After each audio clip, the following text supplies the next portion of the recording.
Olá, boa tarde. Agradecer à FENPROF, então, pelo convite para estar mais uma vez num ciclo de debates nesta altura do ano e sobre educação intercultural. Eu estou aqui a representação da Associação de Professores para a Educação Intercultural, mas, como foi dito na apresentação, uma vez que não há, sendo eu professor e não havendo a disciplina de educação intercultural, ainda bem, diria eu, já lá vamos, eu sou professor de português e, portanto, parte desta questão da educação intercultural e tudo o que eu vou aqui hoje falar da perspectiva de um professor de línguas. E já que sou professor de línguas também, saudar a presença de intérpretes de língua gestual portuguesa. E alguns dos comentários que eu irei fazer terão presente a minha sensibilidade para a questão linguística. E, portanto, eu nesta minha apresentação, de onde retirei do título do debate a palavra integração, porque tem alguns problemas, diria eu, como vamos ver, e vou primeiro apresentar um quadro mais geral, mais teórico, de como é que, quais são as práticas das comunidades diante todas as diversidades, para acabar, enquanto professor, em uma componente mais prática de sala de aula. Ou seja, como implementar em sala de aula a educação intercultural. Bom, então, práticas diante da diversidade. Podemos ver quatro situações. É claro que um quadro só tem quatro categorias para descrever todos os tipos de práticas das comunidades com a diversidade, é sempre redutor. Portanto, isto terá sempre de ser lido com alguma flexibilidade, digamos assim. Eu também cheguei aqui como professor de língua, como professor de português, por causa da relação das autoridades portuguesas ao longo da sua história com as várias línguas presentes naquilo que foram os sucessivos territórios portugueses, nomeadamente fora da Europa, colonizados por Portugal. Então, como parâmetros de análise, podemos ver se numa situação, num contexto em que há diversidade, se essa diversidade cultural, linguística ou outra, como a de orientação sexual que foi aqui falada, se é reconhecida ou se não é reconhecida. Como uma cultura, eu como representante, digamos aqui, da educação intercultural, falarei em culturas ou línguas, podendo isso ser alargado para outros tipos de diversidades. Por um lado, se há reconhecimento dessas culturas, dessas línguas, se elas são consideradas culturas ou línguas admissíveis, digamos assim, plenas, aceitáveis, e se há interação, se há contactos entre os grupos que constituem a sociedade. Portanto, se as várias minorias contactam entre si ou não. E daqui, como estão a ver, destes dois não e destes dois sim, vão resultar as quatro situações macro de gestão de políticas mediante a diversidade. Então, a primeira é a situação em que não há reconhecimento da cultura, das línguas das minorias e não há qualquer contacto, digamos assim, entre a maioria, aqui representada à cor-de-rosa, e a minoria representada azul. Reparem que os traços entre a maioria e a minoria é um traço contínuo, não há qualquer contacto, e a minoria, que aqui está representada a azul, está fora e está um tracejado para qualquer coisa que está ausente da sociedade, digamos assim. É claro que muitas vezes nós falamos, estou aqui a falar em minorias, mas, por exemplo, no caso do colonialismo português e europeu em África, nomeadamente, quem era tratado como minoria, na verdade, era a maioria da população, não é? Portanto, são mais comunidades que são minorizadas. E, portanto, é um fenómeno de marginalização, em que a sociedade maioritária não reconhece que a outra comunidade tem uma cultura admissível e não quer contactos nenhums com essa outra gente. Eu diria que a situação mais paradigmática deste modelo de gestão, modelo negativo, diria eu, obviamente, de gestão da diversidade, é aquilo que tem acontecido em Portugal com a comunidade dos portugueses ciganos, que estão cá há 500 anos e durante pelo menos 499 anos e meio têm sido completamente marginalizados. A cultura, a língua que eles falam foi de tal forma rejeitada que neste momento já não falam a língua que falaram quando os seus antepassados chegaram cá há 500 anos. Portanto, e não havia contacto entre a comunidade maioritária e a comunidade minoritária. Esta situação é uma situação que também se pode chamar de exclusão. No entanto, outras também poderão ser consideradas de exclusão. Depois, temos o caso em que não há igualmente interação entre os grupos maioritários e minoritários, ou entre a maioria dominante e os grupos minorizados, que poderão ser minorias, no caso de Portugal atualmente são. Paulo Feitor Pinto, deixe-me só dizer-lhe, vou interromper para lhe dizer que a apresentação não está nas melhores condições, portanto não se vê bem. Portanto, tenho que falar como se não tivessem a ver. Exato. Ok. Então, apareceu um novo quadradinho que tem a maior parte da superfície em cor-de-rosa, a maioria, e que tem enquadrados azuis, que são as minorias, separados, e estanques separados com um traço contínuo. Ou seja, é uma situação em que não há qualquer interação, contacto entre a maioria e as minorias, ou entre os vários grupos presentes. No entanto, as culturas e as línguas das minorias, as características das minorias, são aceitos. O caso paradigmático desta situação é o caso daquilo que foi o apartheid durante décadas na África do Sul, em que havia serviços, escolas, hospitais para as comunidades brancas de cor, estou a tentar utilizar a terminologia deles, e negras, em que, portanto, havia escolas em que as línguas africanas eram utilizadas como línguas para aprender matemática, história, geografia e físico-química. No entanto, havia escolas só para meninos negros falantes de uma determinada língua e para brancos dos vários grupos. Foi também um bocado a situação que se viveu em Portugal no tempo das judiarias e das morarias, não é? Nas cidades portuguesas havia uma zona em que os portugueses judeus e os portugueses muçulmanos eram obrigados a viver naquela zona, embora a sua cultura fosse aceita, não é? Na altura, a prática do islamismo ou do judaísmo era comum e aceita na sociedade portuguesa. Depois vai aparecer um terceiro quadrado em que não há reconhecimento, ou seja, as línguas das comunidades minorizadas não são reconhecidas como línguas, as suas culturas não são reconhecidas como culturas dignas desse nome. No entanto, há contactos entre os vários grupos da comunidade. E apareceu agora aqui um quadradinho, que mesmo para quem está a ver bem não é o quadrado ideal.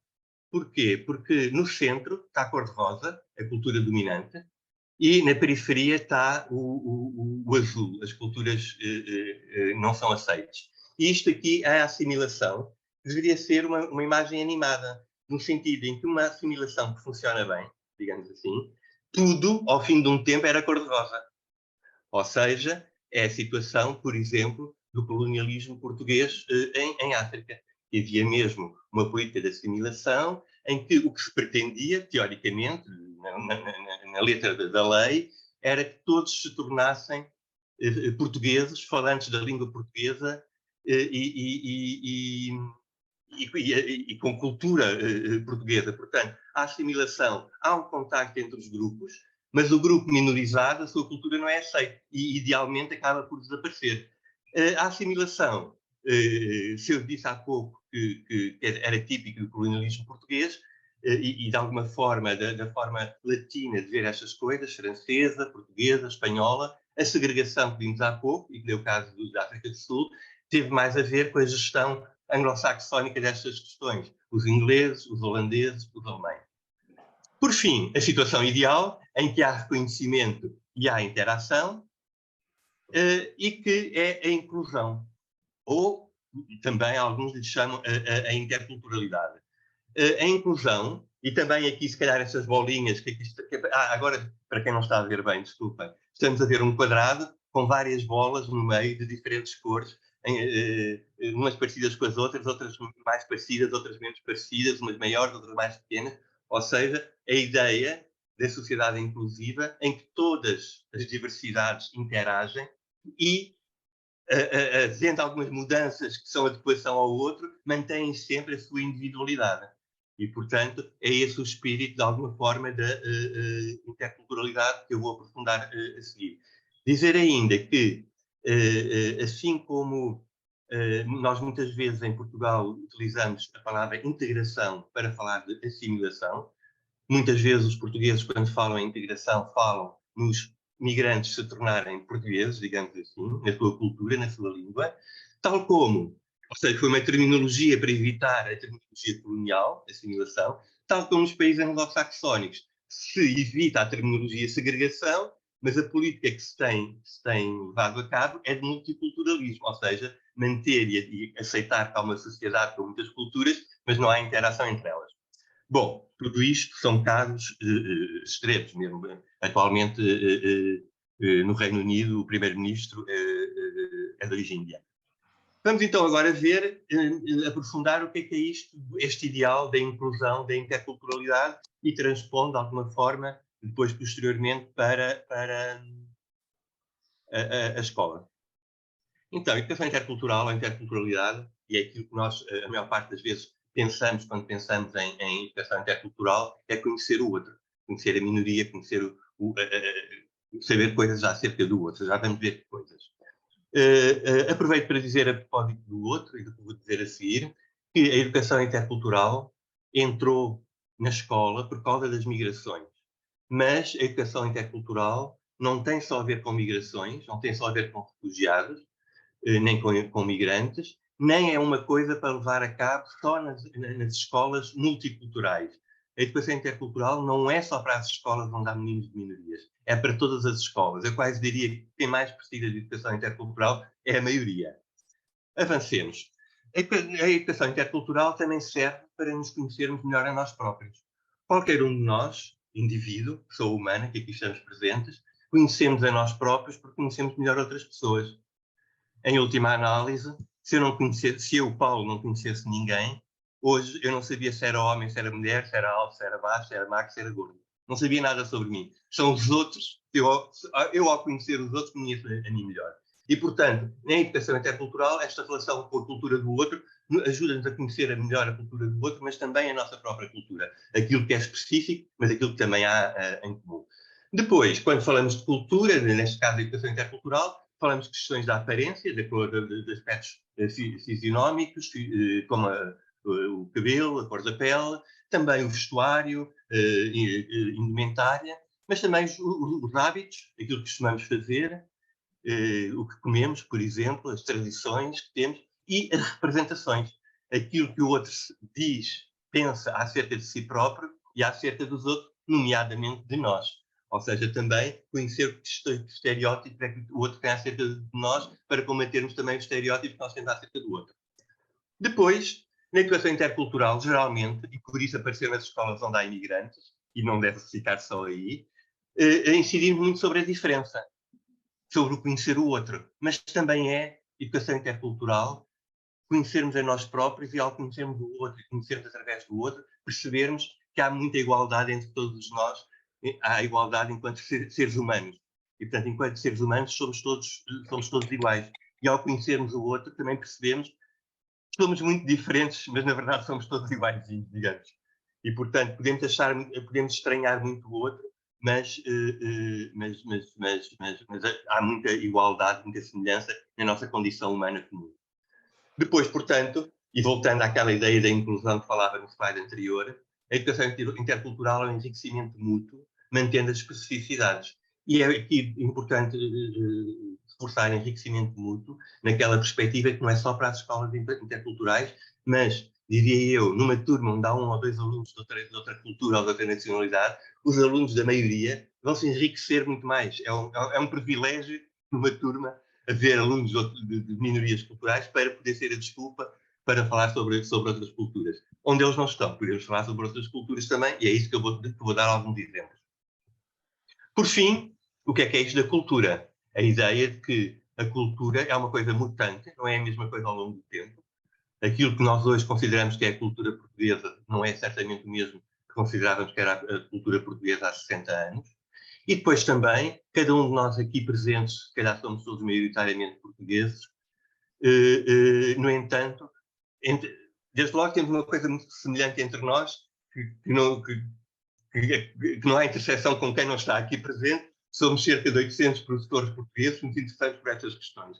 Portanto, logo neste aspecto, eu com todos vocês tenho mais semelhanças do que o meu vizinho do primeiro esquerdo, por baixo de mim, não é? E, portanto, se cruzarmos isto com a língua, com a religião, com a falta, com a ausência de religião, com a orientação sexual, cada um de nós, mesmo considerando que somos portugueses todos hoje que aqui estamos, somos muito diferentes uns dos outros, sabendo que também há muita coisa que temos em comum.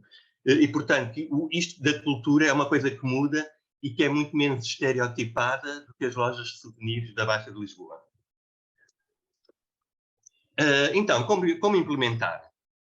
Como eu dizia no início, e já foi aqui referido, a interculturalidade não é só ou não é um conteúdo curricular.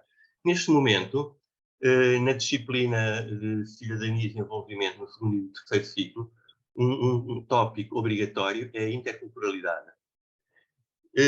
No entanto, eu considero que mais importante do que isso, está aqui exatamente em Cidadania e Desenvolvimento, uma vez por semana, no terceiro ciclo, há a disciplina de Cidadania e Desenvolvimento, que tem como tópico obrigatório a interculturalidade em todos os anos. No entanto, e como vou argumentar a seguir, na minha perspectiva, a educação intercultural deve estar no interior de todas as disciplinas. Ou seja, não me interessa ter umas perguntas sobre o que é educação intercultural, digamos assim. Interessa-me que na aula, essencialmente, por exemplo, na aula de História, mas também na aula de Português, tudo que, e a aula de Português e a aula de História são duas aulas particularmente abertas ao nacionalismo, digamos assim, não é?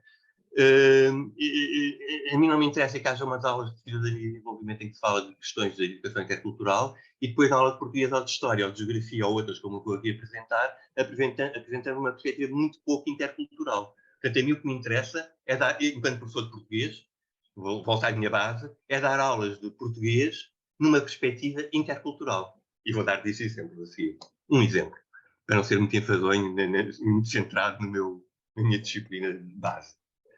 Entretanto, no contexto do plano estratégico para as migrações 2015-2020, foi já produzido uma versão final ainda de trabalho do referencial para a interculturalidade, que está pronto desde 2020. A APEDI participou na elaboração desse referencial, mas desde 2020 aguardamos, da parte do Ministério da Educação, a discussão pública deste documento, que faz falta, porque se este referencial para a interculturalidade se aplica ao segundo e terceiro ciclo em cabo de disciplina específica, também é para o pré-escolar, para o primeiro ciclo e para o ensino secundário, onde, bem, a meu ver, a interculturalidade é transversal. Ou seja, educação intercultural é para ser dada nas aulas de todas as disciplinas. E muito bem. E, portanto, para conseguirmos isto, também é preciso a formação de agentes educativos, é o que estamos aqui hoje todos a fazer, mas ponho aqui não só de professores, mas também de agentes educativos, a falar nos assistentes, nos outros adultos que há na escola. E a apresentação anterior da Sara Soares mostrou como é importante ou relevante, ou no caso que ela mostrou, enfim, perigosamente relevante também a ação de outros adultos da escola e que não só os professores. E agora então a apologia de que como implementar transversalmente a educação intercultural nas disciplinas do currículo normal, digamos assim, de acordo com as aprendizagens essenciais de cada disciplina. Vou começar pela aula de português, a minha. E, por exemplo, uma abordagem intercultural na aula de português do 9º ano de Lusíadas. Os colegas que não são professores de português, não sei se sabem ou se lembram de quando eram alunos, porque isto é assim há várias décadas. No 9º ano, nós, professores de português, gastamos cerca de 2 a 3 meses a traduzir as estrofe que são de leitura obrigatória e que ninguém entende. Nenhum dos alunos não percebem. Portanto, nós, professores de português, durante 3 meses traduzimos para português contemporâneo que ele está escrito. E como todos nós sabemos, os Lusíadas celebram a chegada, a viagem, a primeira viagem marítima entre a Europa e a Índia. Portanto, a chegada dos portugueses à Índia. No entanto, na aula de português, e apesar de ser esse o clímax da narrativa, o ponto alto da narrativa é a chegada à Índia, na aula de português não se fala disto. Só se fala dos portugueses, do mar e da mitologia grega. Tudo o que nos Lusíadas é acerca do outro, nomeadamente do outro indiano, que é o cerne da história, digamos assim, não é referido. Mais importante ainda, os Lusíadas são a primeira obra da literatura europeia cuja ação se passa na Índia. Não há outra antes dessa. É a primeira. Isso não é referido em lado nenhum. Portanto, o grande facto, até cultural, literário, que é a primeira obra da literatura europeia, que é passada na Índia, que descreve a Índia, o território, as religiões, as castas. Há 44 estrofes que falam sobre isso e nada disso aparece na aula de português, naqueles 3 meses em que nós, professores portugueses, estamos a traduzir estrofes dos Lusíadas, só aquelas em que se fala de portugueses, de mar e de mitologia grega. Isto, portanto, um exemplo de como na aula de português se pode ter uma perspectiva intercultural. E, portanto, como dizia há bocado, não me interessa que na aula de português falemos da parte dos Lusíadas, que é só vangloriar os feitos portugueses, e depois na aula de educação intercultural dizendo que é importante ter a perspectiva do outro, olhar para o outro. Quer dizer, desculpem, isso não me interessa para nada. Na aula de História, salvo erro no 8º ano, é interessante mostrar aquilo que se diz nas aulas de História em Marrocos sobre a Batalha de Alcácer Quibir, a Batalha de 1478, em que morreu Dom Sebastião, e que nós conhecemos como a Batalha de Alcácer Quibir, em que morreu Dom Sebastião e que levou à anexação de Portugal, por Espanha. A perspectiva marroquina é completamente diferente. Também referem isto que eu disse, mas desde logo a designação da batalha é outra. Não é Batalha de Alcácer Quibir, é Batalha do Rio Macazine, dita dos 3 Reis. Ou seja, não referem a localidade, referem o rio. Não referem a localidade mais próxima, referem o rio, onde efetivamente se deu a batalha. E mais interessante, batalhas dos 3 Reis. Porquê? Morreram 3 reis na Batalha de Alcácer Quibir. Um português e 2 marroquinos. Isto, não, em Portugal ninguém sabe disto, nas aulas de história ninguém refere isto. Mas, assim como esta batalha foi importante para Portugal, negativamente importante porque perdeu a independência, foi esta batalha que permitiu a Marrocos resistir ao Império Otomano. O único país do norte da África que não fez parte do Império Otomano foi Marrocos, e foi por causa da Batalha de Alcácer Quibir. Ou melhor, a Batalha dos 3 Reis. Portanto, seria interessante na aula de História, quando se fala da nossa perspectiva sobre a Batalha de Alcácer Quibir, falar também da perspectiva no outro, em vez de, na aula de Cidadania e Desenvolvimento, fazer umas perguntas muito lindas sobre a visão do outro, blá, blá, blá, e depois na aula de História só falamos da morte de Dom Sebastião. Bom, na aula de Geografia, seria importante mostrarem na aula de Geografia, por exemplo, quando se fala, mostrar um mapa mundo português, americano e chinês. Não sei se os colegas que me estão a ouvir, que sejam de Geografia ou de outras disciplinas, já estão a ver onde está o budílio da questão. É que o mapa mundo em Portugal, os nossos mapas mundo, põem a Europa no centro. E depois à esquerda está a América e à direita está a Ásia. Se repararem, quando fala o presidente dos Estados Unidos ou do Ministro dos Negócios Estrangeiros dos Estados Unidos, digamos assim, os mapas americanos, ao centro está os Estados Unidos da América, do lado esquerdo está a Ásia e do lado direito está a Europa. Ou seja, a Ásia aparece onde aparece a América dos nossos mapas. No mapa chinês, escusado será dizer que o que aparece ao meio é a China. Portanto, no mapa chinês, Portugal está no sítio onde está o Alasca no nosso mapa. No mapa americano, Portugal está no sítio onde está a Índia no nosso mapa. E, portanto, isto tem a ver exatamente com a centralidade, com a maneira de ver, de representar a Terra. Uma vez numa ação de formação com crianças, e para falar de educação intercultural com crianças, mostrar mapas deste é interessante, perguntei crianças do 6º ano de escolaridade, então qual é o mapa que está certo? A resposta certa era nenhum, porque a Terra é esférica, não é plana, não é? Não, portanto, nenhum está certo. Ou todos estão certos, porque cada um vê do seu ponto de vista. Mas o aluno do 5º ao 6º ano disse muito perentoriamente: a que está certa é a nossa. Então porquê? Porque fomos nós que descobrimos o mundo. Portanto, interessa mais a educação intercultural na aula de Geografia do que na aula de Cidadania e Desenvolvimento. Bom, por fim, a tentativa de sair da área das humanidades, que é aquela que estou mais à vontade, na aula de Matemática. Também na aula de Matemática, não sei em que ano, não sei o suficiente, eu já não estudo Matemática desde os 14 anos, desde o 9º ano de escolaridade, fazer referência à diferença entre a numeração romana e a indo-arábica. Aquilo que geralmente temos os números árabes. Por exemplo, na numeração romana não havia algarismos, eram letras. O I, o L, o V, o D, e eram letras maiúsculas, tal como todas as outras letras do alfabeto latino, que eram todas escritas em maiúsculas na altura. Portanto, letras e números não se distinguiam. Mas a numeração romana não tinha zero. Ou seja, se não fosse a numeração indiana chegar até nós através dos árabes, e que também a melhoraram, digamos assim, não havia matemática moderna. Sem o zero e sem algarismos, e sem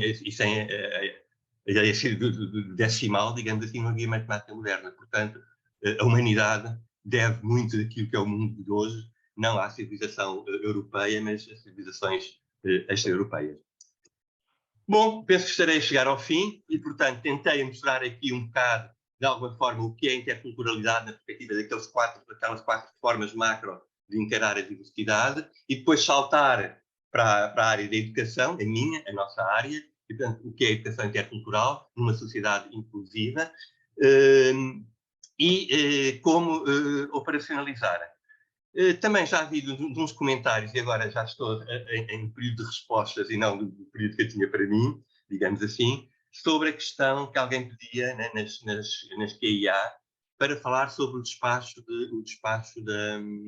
do português de língua não materna, e foi hoje já uma coisa referida à questão da aprendizagem do português.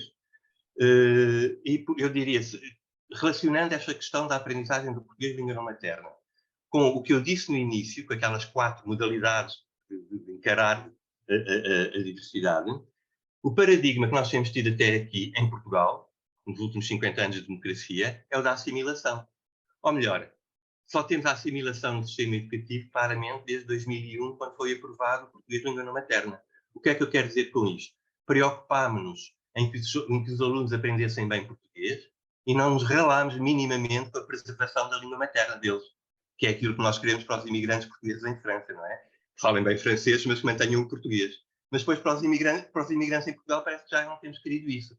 E, portanto, a grande diferença neste diploma de 2022 é que pela primeira vez o Ministério da Educação reconhece a importância das línguas maternas de todas as línguas maternas de todos os alunos.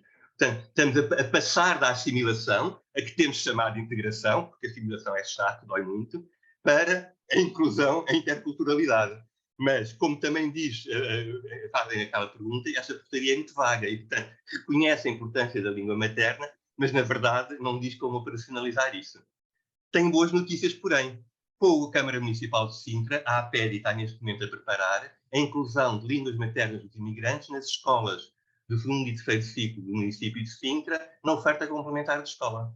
E, portanto, é possível a inclusão, mas a inclusão temos que preocupar com o bom ensino do português de língua não materna, mas também temos que nos preocupar com a preservação das línguas maternas de cada um, incluindo aquelas que até há pouco nós não considerávamos línguas. Dizemos que eram dialetos, os dialetos africanos, os dialetos tribais, os crioulos, tudo isso são línguas. Portanto, designemos-las como línguas, tal como designamos a língua gestual portuguesa, a língua mirandesa ou o barranquenho. Muito obrigado.